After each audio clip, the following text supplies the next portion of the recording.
Bonjour à tous, bienvenue dans cette nouvelle analyse vidéo. Aujourd'hui je me penche sur le cas de l'euro-dollar. Et pour commencer, j'ai tracé pour vous les retracements de Fibonacci de cette baisse initiée depuis la fin 2009 jusqu'au mois de mai 2010. On a eu un premier retracement ici, entre les 38,2 et 50%. C'est la zone bien sûr de référence. Donc il faut savoir que les retracements de Fibonacci sont les plus efficaces dans cette zone. On a ensuite eu une petite rechute de l'euro-dollar qui est venue s'appuyer sur la zone des 23 suisses qui sert maintenant de support, donc aux alentours de 1,2648, et depuis nous sommes repartis à la hausse et testons actuellement cette résistance entre 1 et 1,24. Donc on remarque tout d'abord la pertinence de ce niveau de Fibonacci, puis cette nouvelle jambe haussière qui pourrait nous amener, si on arrive à franchir cette résistance, aux alentours des 1,3515 qui est mon prochain objectif sur l'euro-dollar à horizon 2 mois. Alors, je vais raccourcir un petit peu l'unité de temps, tout simplement car nous sommes dans l'attente actuellement de la réunion de la Fed. Et donc depuis hier, très peu de mouvements sur le marché des changes, de plus en plus de nervosité. Et ici, une formation d'un double top aux alentours des 1,3150. Donc vous voyez, on retrouve notre zone ici des 38,2%. qui joue vraiment ce rôle un peu de point pivot depuis hier et qui va sans doute être déterminant pour la suite jusqu'à ce soir 20h heure de diffusion du compte rendu du FOMC. Donc voilà, donc niveau positionnement, on joue la rupture des 1,3160, on visera tout d'abord 100 points à 1,3260, je pense que ce sera déjà pas mal.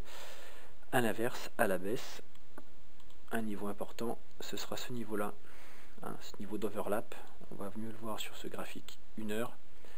On a un niveau d'overlap aux alentours de 1,3030, 1,3040 qui a contenu un petit peu les mouvements baissiers depuis hier. Et surtout ce niveau servait de résistance la semaine dernière, il est devenu support. Donc voilà, ce niveau est sans doute un niveau clé pour la poursuite. Tant que nous ne repassons pas en dessous de ce niveau, on reste haussier et on vise 1,35 à horizon environ 1 à 2 mois. Voilà pour l'analyse euro-dollar. Je fais rapidement un petit point sur la situation de la livre sterling. Alors, on va faire un petit peu le ménage sur ce graphique. Regardez, ici, on revient tester cette zone-là, des 1,5490, on y est revenu ce matin une nouvelle fois. Là aussi, on a une zone d'overlap qui servait de résistance il y a quelques jours, qui est devenue support ici, et qui semble, parce qu'on n'est pas à l'abri d'une rechute, de nouveau être une zone de support. Beaucoup d'acheteurs sont présents ici pour soutenir la paire, donc tant qu'on ne passera pas sous ce niveau des 1,5490, là aussi on va viser la rupture de ces plus hauts récents pour viser un retour sur un 56,80 assez rapidement. Voilà, j'espère que ces deux petits points techniques rapides en vidéo vous auront aidé pour prendre vos décisions dans la journée.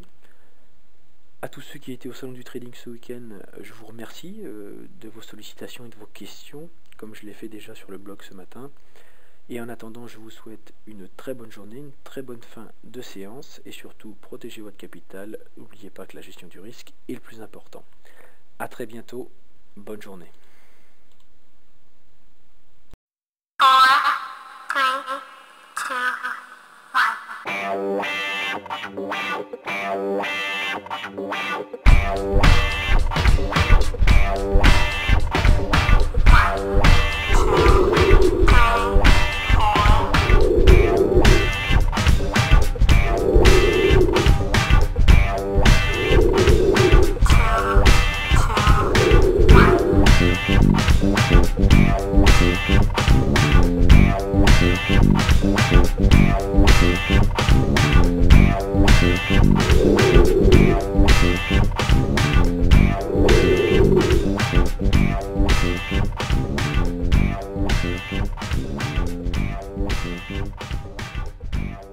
嗯。